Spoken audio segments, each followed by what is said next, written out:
Olá! A aula de hoje é sobre a gestão da cadeia de suprimentos. Para iniciarmos o estudo sobre este tema, vamos falar sobre as dimensões da cadeia de suprimentos. O conceito de cadeia de suprimentos ou logística integrada pode ser definido como a integração dos processos de negócios, desde o consumidor final até o fornecedor primário. Na cadeia de suprimentos, a integração ocorre entre os diferentes fornecedores e clientes que se relacionam desde a obtenção da matéria-prima original para a produção de um bem, passando pela transformação em um ou mais produtores até a entrega ao cliente, que realizará o consumo ou utilização do bem produzido ou do serviço oferecido quando se tratar da área de serviços. Uma cadeia de suprimentos se assemelha a um conjunto de engrenagens que dependem umas das outras e que se movem em concordância. Quando uma engrenagem ou um membro da cadeia não está alinhado, o conjunto não obtém o resultado planejado, ou seja, não atinge o nível de serviço necessário. A integração dos processos-chave de negócios requer que a organização e suas pessoas estejam integradas e alinhadas interna e externamente, e que sistemas de comunicação, tecnologias, iniciativas e práticas inovadoras sejam utilizadas para a criação e manutenção de vantagens competitivas. Além da integração interna, deve haver a integração entre as empresas membro da cadeia de suprimentos. Seus componentes gerenciais devem ser tratados como um único conjunto integrado. Alguns fatores básicos para que esta integração ocorra são compartilhamento de informações entre os membros da cadeia para que as ações sejam coordenadas adequadamente e dirigidas para o mesmo objetivo. Divisão de riscos e ganhos entre as organizações. Cooperação mútua para a obtenção de vantagens competitivas para todos os participantes. Alinhamento de objetivos estratégicos e de processos operacionais de modo a garantir os critérios competitivos necessários para a concorrência. Configuração da cadeia de suprimentos. Os processos de negócios a gerenciar de modo integrado pelos membros da cadeia são: gestão do relacionamento com clientes, desde o primeiro contato até o serviço pós-vendas. Gestão do serviço ao cliente, desde a agilidade no atendimento telefônico e nos retornos ao cliente, até a oferta e execução de assistência técnica. Outro aspecto é a gestão e planejamento da demanda para adequação de estoques e de seus custos, por exemplo, de modo que a execução do nível de serviço alcance os padrões que o mercado exige em custo e prazo de entrega. Mais um aspecto é a gestão do processamento de pedidos, que contribui para a agilidade das entregas e eliminação de falhas que acarretam custos adicionais. Temos ainda a gestão do fluxo de produção e de operações, em programas de compras e produção otimizados que apoiam o controle de custos e o cumprimento de prazos. A gestão dos fornecedores com a determinação de parcerias e alianças para o suprimento e desenvolvimento de produtos é mais um fator, assim como projeto e desenvolvimento de produtos e processos conjuntos entre elos da cadeia. A identificação dos membros-chave de uma cadeia é muito importante para a identificação de potenciais oportunidades de melhorias na gestão e nos processos decisórios da cadeia, visando a manutenção da competitividade. A inclusão na cadeia de suprimentos de todos os membros com os quais uma organização se relaciona é inviável em termos de recursos disponíveis para o aprofundamento e gestão do relacionamento. Vamos falar agora sobre os elementos de caráter estratégico para a identificação de membros da cadeia de suprimentos. Alguns elementos de caráter estratégico que devem ser considerados na identificação de membros-chave da cadeia são: valor adicionado pelo membro aos processos de negócios, ou seja, o valor que este elo agrega ao produto ou ao serviço e o quanto este valor é percebido pelo cliente. Outro elemento é o custo e deve-se avaliar o impacto do produto suprido na composição de custos da cadeia. Normalmente, os itens críticos para o processo, tanto em facilidade ou dificuldade de obtenção, ou disponibilidade e sazonalidade, quanto, em custo de aquisição, apresentam maior impacto nos custos da cadeia. Também deve-se avaliar a participação na composição de custos, isto é, o quanto uma matéria-prima principal, por exemplo, representa no custo do produto final a ser entregue para o elo seguinte da cadeia. O impacto do produto nos custos do cliente final é outro aspecto. O porte, posicionamento no mercado e poder de barganha da organização, que conferem a obtenção de economias de escala, também devem ser analisados. E, por fim, a avaliação dos impactos ambientais ou subprodutos que possam ocasionar custos adicionais para o processamento e destinação de itens recicláveis ou não, se faz necessária, uma vez que o mercado tem se mostrado a cada dia mais exigente com as questões sociais e ambientais. Para ilustrar esses conceitos, vejamos o exemplo a seguir. A principal matéria-prima usada por uma empresa que produz pães em volume é a farinha de trigo, que representa também o maior custo em seu processo produtivo. Existem vários fornecedores no mercado, mas esta empresa negocia com apenas 2 deles, identificados como membros-chave, devido à importância da farinha no processo produtivo e à sua participação nos custos. Pensando no sentido jusante da cadeia, podemos concluir que os fornecedores de trigo dos produtores de farinha são os membros-chave seguintes. A sazonalidade da safra e os níveis de estoque interferem no preço do trigo, comprado principalmente da Argentina via tradings, que se ocupam da identificação dos produtores, da compra, do transporte e da armazenagem. Portanto, as tradings são os membros-chave nessa cadeia de suprimentos, estando situadas entre os produtores e os moinhos de trigo. Na narrativa, são identificados como membros-chave no sentido jusante da cadeia os produtores de farinha de trigo, as tradings que operam no processo de aquisição e logística do trigo em grãos e, por fim, os produtores agrícolas de trigo. Analisando o sentido montante dessa cadeia, os membros-chave seriam os clientes estratégicos do fabricante de pães, avaliados pelo seu volume de compras e potencial de exposição da marca, seriam identificadas grandes redes, hipermercados e atacadistas, por exemplo. Estes são os elos entre o fabricante e o consumidor final.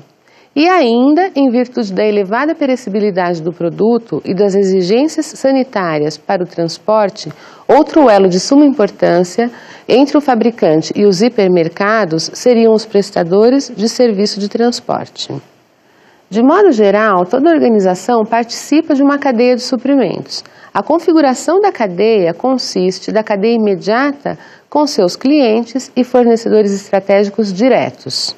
Estes elementos são designados por fornecedores e clientes de primeira camada.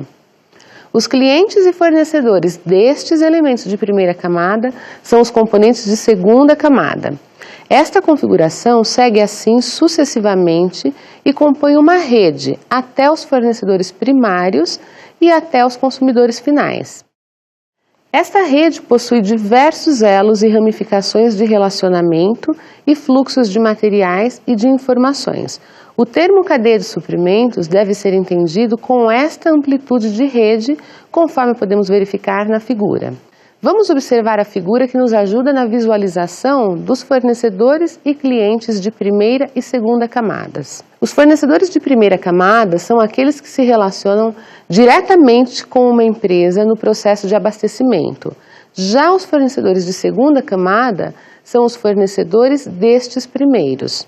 Embora os fornecedores de segunda camada não se relacionem diretamente com a empresa central, seus processos de negócios influenciam diretamente os processos do fornecedor de primeira camada.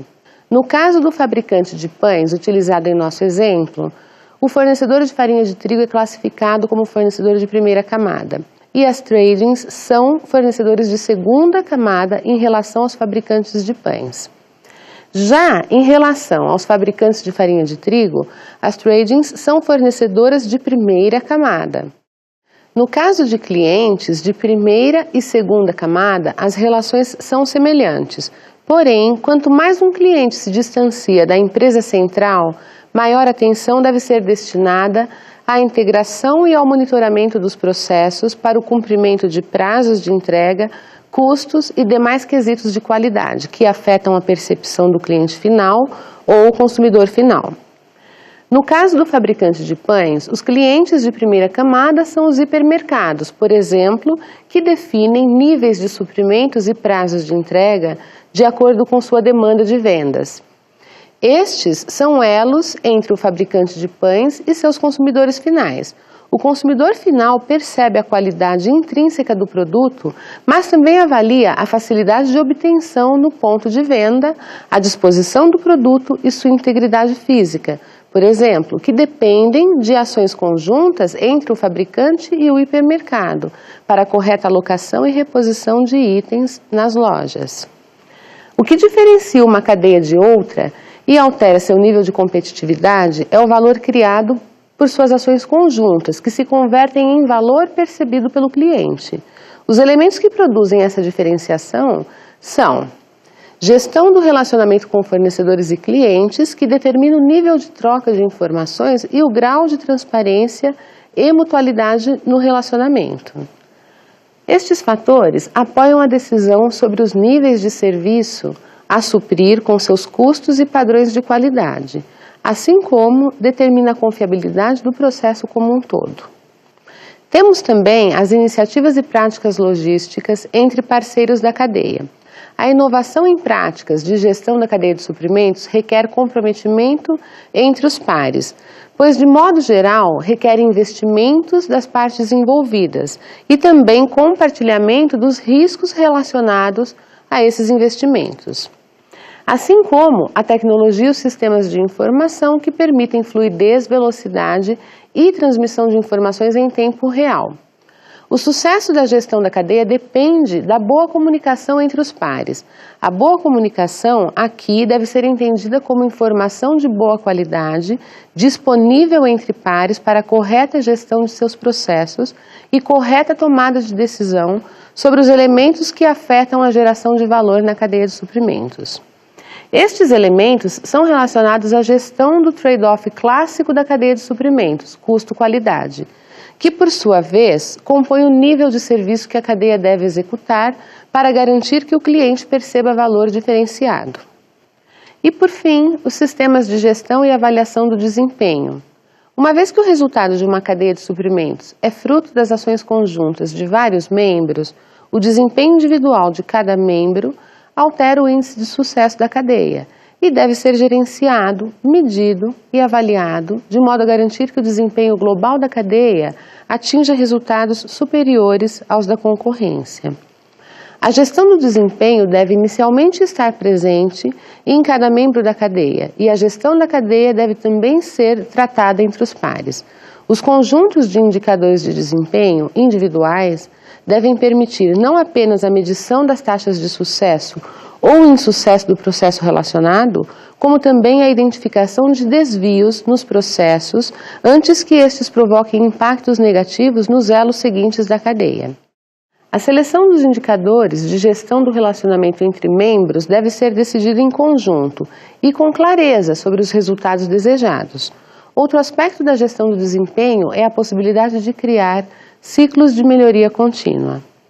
Vamos voltar ao nosso exemplo do fabricante de pães para ilustrar alguns aspectos que afetam o valor para o cliente. O consumidor final dos pães produzidos por aquela companhia perceberá maior valor nas seguintes situações: produto íntegro, ou seja, sem danos e sem serem amassados no transporte, por exemplo. Produto sem variações no padrão de qualidade, o que dependerá do processo produtivo, seu controle e ainda do tipo de farinha de trigo utilizada, que afeta, dentre outros, a cor e a elasticidade da massa. Preço na média de mercado, o que dependerá fortemente do poder de barganha e posição da empresa, do custo da farinha de trigo, que é a principal matéria-prima, e dos custos de distribuição. E, por fim, a disponibilidade nos principais supermercados. Com esse exemplo, podemos concluir que o cliente fará sua opção de compra em função dos fatores que diferenciam um fabricante de outro. Os fornecedores com maior poder de penetração em grandes redes de supermercados são mais visíveis ao consumidor final. O modelo de gestão da reposição de estoques e a velocidade deste processo também influenciam a decisão do consumidor. Lembremos que o prazo de validade de pães é muito curto e o consumidor busca sempre a data de fabricação mais nova. Normalmente, o consumidor decide a compra quando está passando pela prateleira de pães em um supermercado. Ele busca a marca que mais conhece, compara preços com outras marcas e também observa qual dos produtos disponíveis apresenta a data mais nova, para que o produto esteja mais fresco para o consumo. A decisão de compra do cliente é influenciada tanto pelas características do fabricante de pães como pelo supermercado. O desempenho das vendas do produto é fruto das ações conjuntas destes pares para a exposição da marca e reposição de estoque, por exemplo. O que irá diferenciar um fabricante de pães de outro será sua presença no mercado, assim como a longevidade da marca.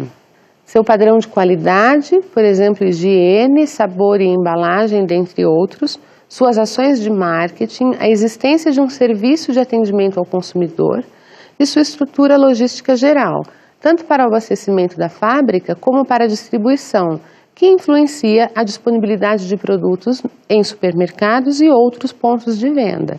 E, por fim, a rapidez de reposição de estoques nestes pontos de venda.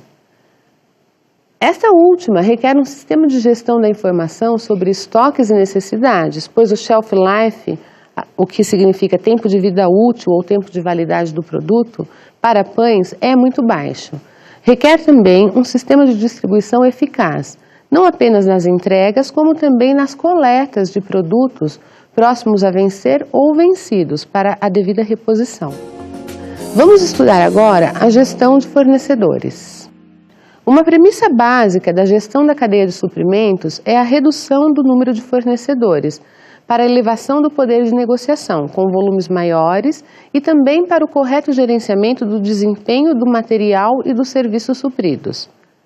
A ideia é garantir o fortalecimento do relacionamento. A seleção de fornecedores é fundamental para o desempenho da cadeia. Tanto o core business, ou seja, o negócio central ou foco, como as competências do fornecedor são avaliados. O foco no negócio permite que uma organização se especialize em seu segmento de mercado e desenvolva competências internas que favoreçam sua atuação mediante o desenvolvimento de habilidades que lhes propiciem a possibilidade de criar valores diferenciados dos concorrentes em custo e serviço. A essas competências podemos chamar centralidade do fornecedor no seu segmento de mercado.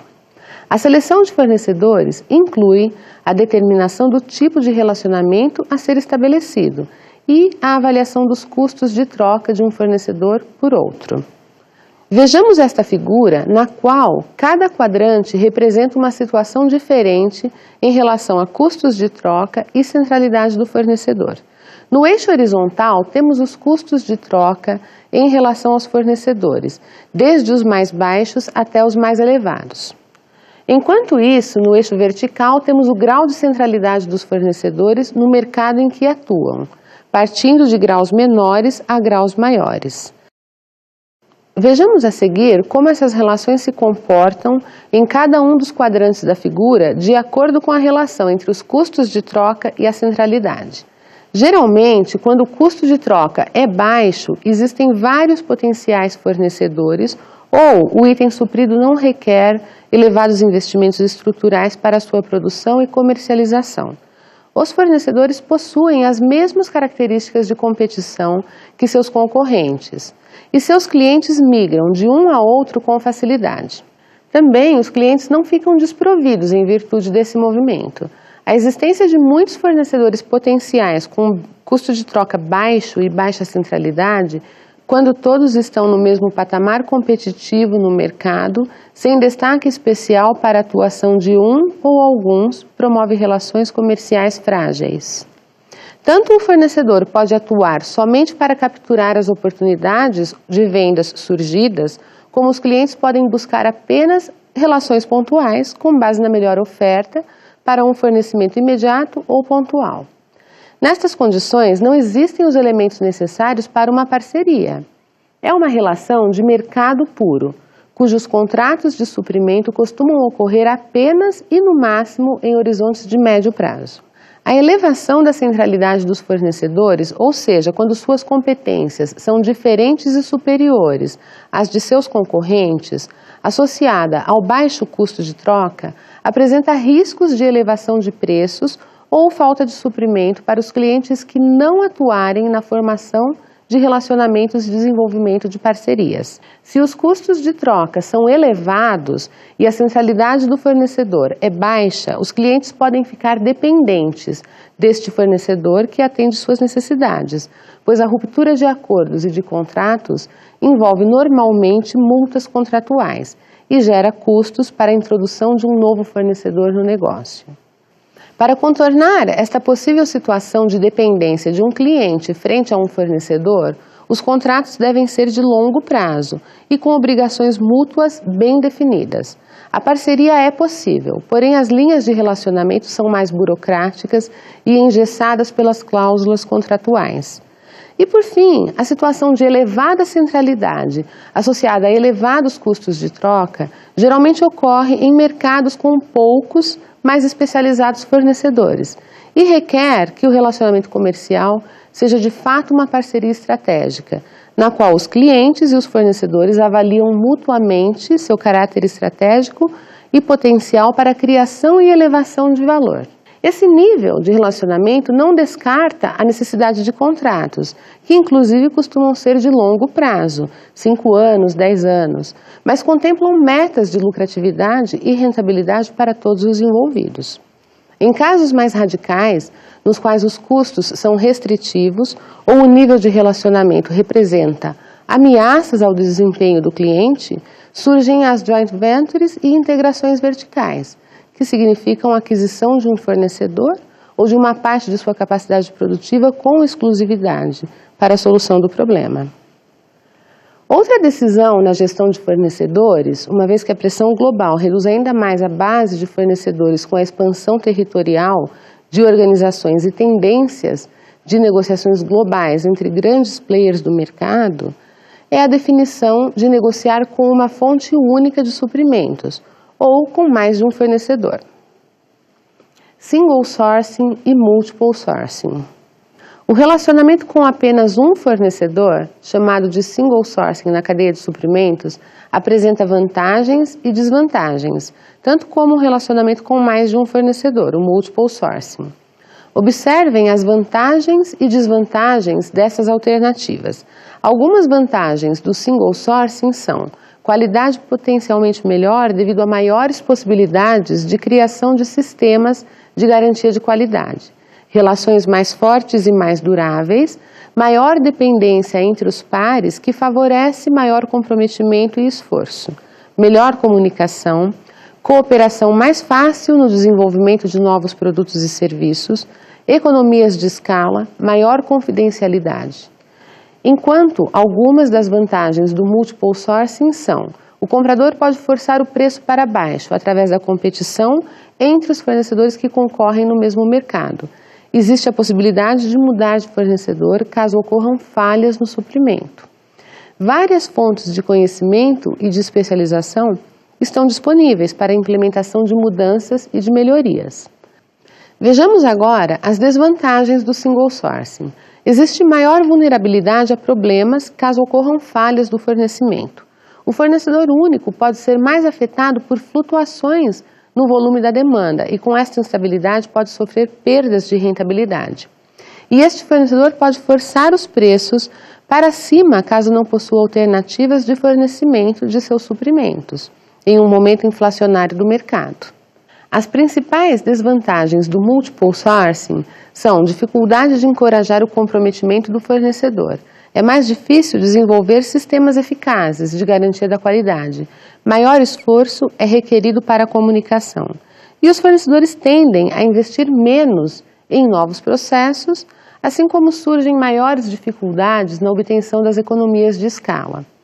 Independente do número de fornecedores com os quais uma organização se relaciona, a atuação em cadeias de suprimentos requer parcerias, nas quais um verdadeiro ganha-ganha é estabelecido. As mesmas situações relativas a custos de troca centralidade e número de parceiros que afetam a rentabilidade de clientes afetam também os fornecedores, quando estes estão no papel de clientes. Vejamos agora a gestão de clientes. O princípio similar de determinação de fornecedores estratégicos pode ser aplicado aos clientes, para a identificação daqueles com os quais as relações devem ser focadas em parcerias para o sucesso. Não se trata de selecionar clientes ou de diferenciar alguns de outros, mas sim da determinação dos clientes foco, que por fatores estratégicos tornam-se mais representativos nos volumes de negócios e na atuação da cadeia de suprimentos do que outros. Existem várias ferramentas de TI para a gestão de informações de clientes e suas demandas. É importante entender que a gestão dos clientes envolve as políticas e a filosofia da organização, assim como os aspectos de treinamento e preparo das pessoas são importantíssimos no atendimento ao cliente, que não se resume apenas na troca de informações e entrega de pedidos. Vejamos um trecho do filme Um Dia de Fúria, que mostra um atendimento insatisfatório ao cliente devido à falta de flexibilidade no processo. I want breakfast. Well, you can't have it. We're not serving it. So you said. Is that the manager? Yeah, Could I speak to him, please? sure. Rick, there's a customer that would like to speak with you. Yes, sir. Hi, I'd like some breakfast. We stopped serving breakfast. I know you stopped serving breakfast, Rick. Sheila told me you stopped serving breakfast. Why am I calling you by your first names? I don't even know who you are. I still call my boss Mister. I worked for him for 7.5 years, but I walk in here all of a sudden, total stranger, and I'm calling you Rick and Sheila like we're in some kind of AA meeting. I don't want to be your buddy, Rick. I just want a little breakfast. Well, you can call me Miss Folsom if you want to. Sheila, we stopped serving breakfast at 11:30. Nesta cena, vimos a inflexibilidade no atendimento decorrente da política da lanchonete, que impossibilita o atendente de lidar com uma situação imprevista. Por mais que os atendentes estejam treinados e preparados para o atendimento, a filosofia de gestão de clientes da organização não se adequa à necessidade do cliente. Estendendo a ideia para a cadeia de suprimentos, a falta de flexibilidade em um elo pode impedir a construção do nível de serviço necessário para o devido atendimento ao cliente, reduzindo as oportunidades de sucesso das parcerias. Gestão da informação. A crescente expansão da tecnologia da informação e a disseminação do uso da internet transformaram os modelos de negócios. A informação se tornou disponível nos 4 cantos do mundo, sem restrições territoriais. A vertiginosidade com que os dados são trocados cria uma abundância de informações que devem ser gerenciadas e transformadas em elementos competitivos. A figura ilustra os passos na transformação de dados em informações e estas em conhecimento, que é um elemento essencial na criação de competência. Os dados são conjuntos de elementos que, devidamente agrupados, geram informações. As informações devem ser analisadas e é necessário uma grande dose de habilidade para transformá-las em conhecimentos. As ferramentas de TI e a habilidade das organizações em usufruir de sistemas de informações para tomar decisões mais rápidas frente às mudanças e para absorver conhecimentos que lhes proporcionem a criação de diferenciais frente aos seus concorrentes, tem trazido grande contribuição na formação de competências para competir nos mercados globais. Maior competitividade pode ser atribuída às organizações que, além de gerenciar os intensos fluxos de informações, são capazes de criar conhecimento que agrega valor aos negócios e eleva a competência no mercado. A gestão da cadeia de suprimentos e suas interconexões fornecedor-cliente, por toda a sua extensão, de modo a garantir a otimização de custos e melhora no nível de serviço, requer sistemas gerenciais de informações e o uso de tecnologias adequadas. O sistema de informações logísticas deve promover a integração de fluxos de materiais e de informações internas e externas à organização, assim como permitir a gestão de cada uma das atividades logísticas. Esta figura ilustra a complexidade de informações que transitam nos ambientes internos e externos das organizações e os elementos de gestão das atividades logísticas. Um bom sistema de informações logísticas integra os processos de abastecimento, transformação e distribuição, ou seja, integra a gestão dos pedidos, tanto de materiais como de produtos a produzir e entregar, a gestão dos armazéns e a gestão dos transportes, garantindo que os fluxos de materiais e as etapas e os níveis de estoque estejam alinhados com as metas financeiras e com a demanda do mercado. Avaliação do desempenho. A avaliação do desempenho, tanto de fornecedores como de clientes, é elemento essencial na gestão da cadeia de suprimentos, pois permite a identificação de oportunidades de melhoria, tanto em custos e serviços que são a razão principal da atuação em cadeias. Um sistema de avaliação de desempenho não deve ser unicamente voltado à identificação dos pontos em acordo e em desacordo aos objetivos e metas no final do processo. É de suma importância que esta inércia seja combatida e que o sistema de avaliação de desempenho seja capaz de prover indicações sobre quaisquer alterações dos padrões a qualquer tempo para ação imediata. Pelo volume de informações trocadas e gerenciadas, o alinhamento de indicadores de desempenho entre as organizações da cadeia deve ser tarefa central da decisão sobre as medições necessárias. Alguns indicadores usuais são índice de devoluções do cliente ao seu fornecedor, assertividade da previsão de vendas, ou seja, índice que indica medida do realizado em vendas versus o planejado, que por sua vez afeta os níveis de compras e estoques da organização. Cumprimento dos programas e prazos de entregas em datas e volumes, custo unitário de produção, custo unitário de distribuição, número de reclamações, lead time do pedido, ou seja, o tempo decorrido total entre a colocação do pedido pelo cliente e a entrega a este cliente. O termo colocação de pedido é muito comum no ambiente industrial e significa o momento em que o cliente concretiza uma solicitação de compras.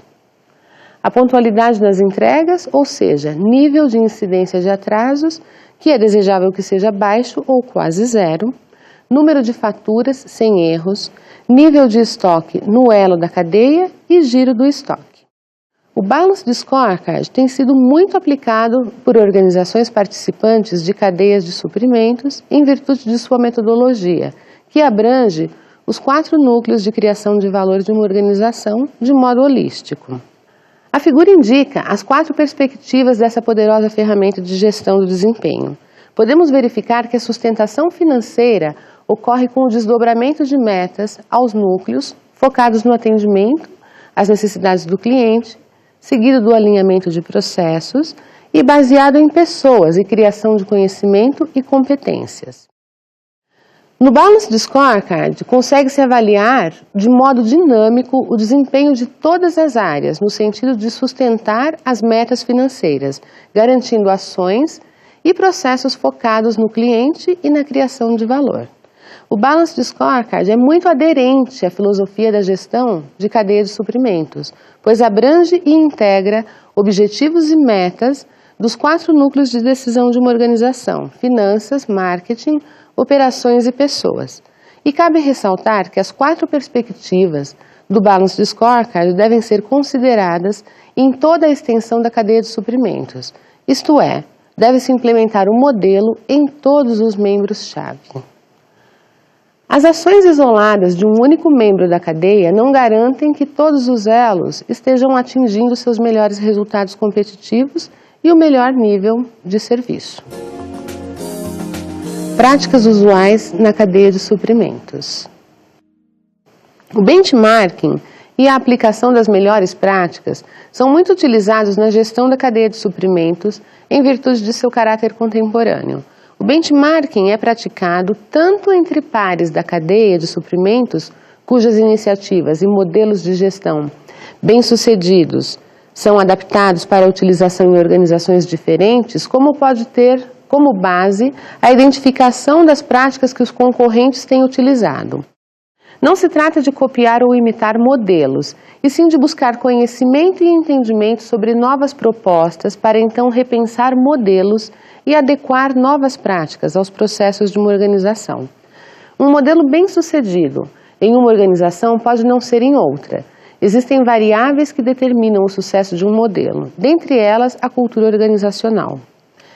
Esse é um elemento forte em uma organização e não se altera uma cultura mediante a implementação de um modelo de gestão ou de uma nova ferramenta.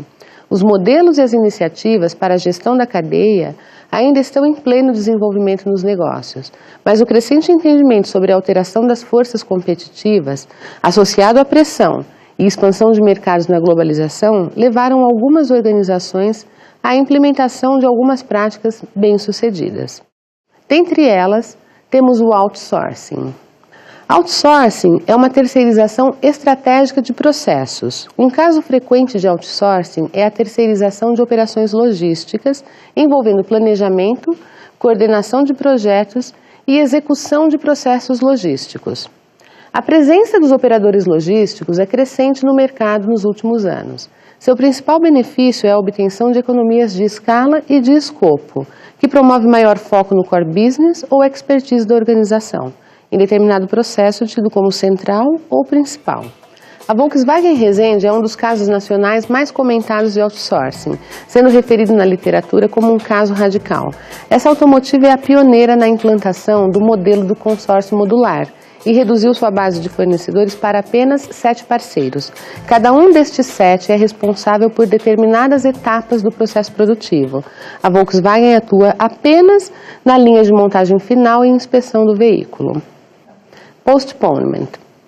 O postponement, ou postergação, tanto da produção como da embalagem e das entregas, é baseado na espera da informação precisa sobre a demanda, o que reduz custos operacionais e custos com estoques em mercados instáveis ou muito customizados. Um exemplo é um fabricante de baterias genéricas que são destinadas a vários clientes apenas com rotulagem diferente. O fabricante pode manter em estoque o produto acabado, aguardando apenas a definição de destino para realizar a rotulagem com os dados do cliente. Outro exemplo que muitos de nós conhecemos é o caso da mistura de cores para a preparação de tintas. Os fabricantes encontraram um modelo de postergação da produção no qual o produto é finalizado somente no ato da venda. O cliente escolhe a cor na loja e somente após essa escolha, os pigmentos são misturados à tinta base. Não existe necessidade de manter infinitas cores em estoque. E o cliente se beneficia em receber uma composição única de cor que poderá ser repetida posteriormente caso haja necessidade. O caso mais comentado é o caso da Dell, que após remodelação de seu sistema de vendas, redesenhou seu processo logístico. A configuração final dos computadores vendidos ocorre somente após recebido o pedido de um cliente em um determinado centro de distribuição que monta e entrega o item. Assim, trabalha-se sem estoques de produtos finais. Existem outras práticas, mas essas 3 que acabamos de comentar são as principais.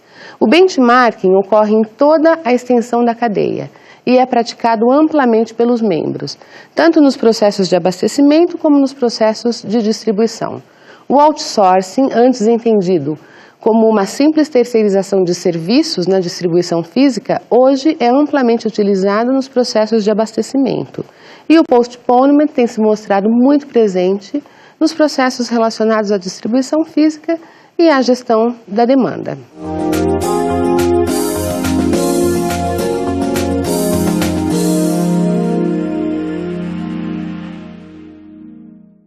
Minhas dicas de estudos de hoje são o livro Logística Empresarial, Transportes, Administração de Materiais e Distribuição Física de Ronald Ballou, em especial o capítulo 3, que trata da administração de materiais.